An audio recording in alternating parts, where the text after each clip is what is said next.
Joey rose slowly to his feet. His fingers tingled and sparked. His blood sang in his ears.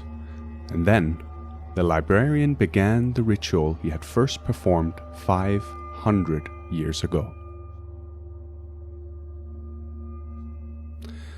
As Akshat's mind reached out into the cosmos of the library, the walls of the office seemed to shimmer and disappear, and books and pages and letters, words and pictures and diagrams, leather and vellum and parchment glowed and glittered and shone, moving in an immensely intricate dance, weaving in and around each other in spirals and repeating patterns, flashing and disappearing, floating and diving, finally settling on Joey's skin.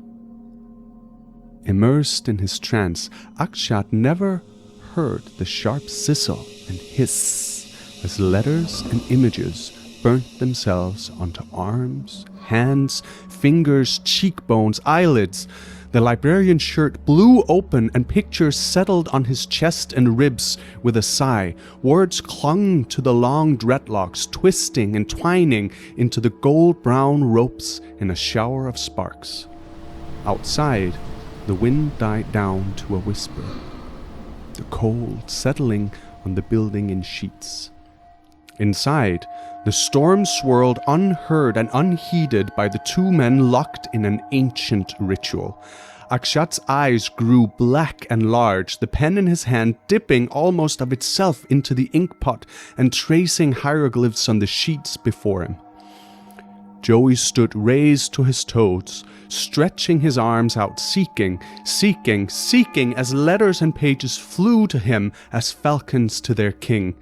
His neck strained up and twisted, the rolled back eyes calling and summoning. His skin now tattooed and traced, drawn and painted with layer upon layer of letters and images. A snake appeared, coiling around an arm flung out at an extraordinary angle, searing its dragon eyes on taut knuckles, its fangs impaling themselves onto the reaching fingers. Blood dripped in red ink from open eyes down the rictus of the clenched jaws, splashing onto the chest in raw flames. Translucent stone cracked the cheekbones, refracting light as if though the rigid body and caves gaped in the opaque eyeballs.